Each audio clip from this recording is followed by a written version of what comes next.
Hello বন্ধুরা, তোমরা সবাই কেমন আছো? আজকে আমি যেই ছবিটার কথা বলবো, প্লিজ প্লিজ তোমরা ছবিটা একবার দেখো। ছবিটার নাম হচ্ছে উইথ লাভ।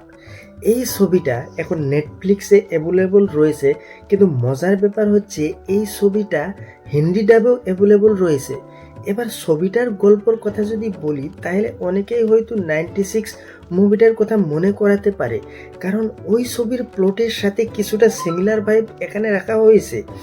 তবে একটা কথা বলতেই হবে, 96 যতটা ম্যাচিউর আর ইমোশনাল ছিল, এটা ঠিক ততটা নয়, কিন্তু তাও এটা একটা সুইট আর এনজয়েবল রমকম মুভি। গল্পটা শুরু হয় একটা ডেট দিয়ে। এবার এই ডেটটা কিন্তু তারা নিজেরা অ্যারেঞ্জ করেনি, ফ্যামিলিরা অ্যারেঞ্জ করে দিয়েছে। এখন প্রশ্ন হচ্ছে যে এরা কি তাদের রিলেশনশিপটা এগিয়ে নিয়ে যাবে?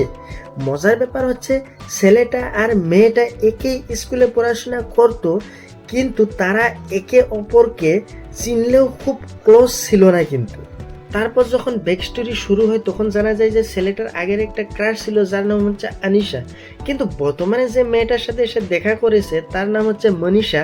আর ধীরে ধীরে ছেলেটা মনীষাকেই ভালো লাগতে শুরু করে। এরপর গল্পটা আসলেই ঘুরে দাঁড়ায় পাস্টার প্রেজেন্টের ফিলিংসের মধ্যে। পুরনো ফিলিংস কি এবার ফিরে আসবে, নাকি নতুন রিলেশনশিপ এবার এগাবে?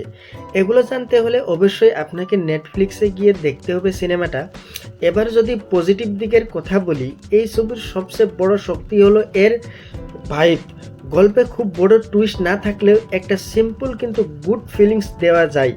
আর ছবির কিছু মোমেন্ট, সেটা হোক রোমান্টিক বা ইমোশনাল, অনেক জায়গায় কিন্তু সত্যি কানেক্ট করেছে আমাকে।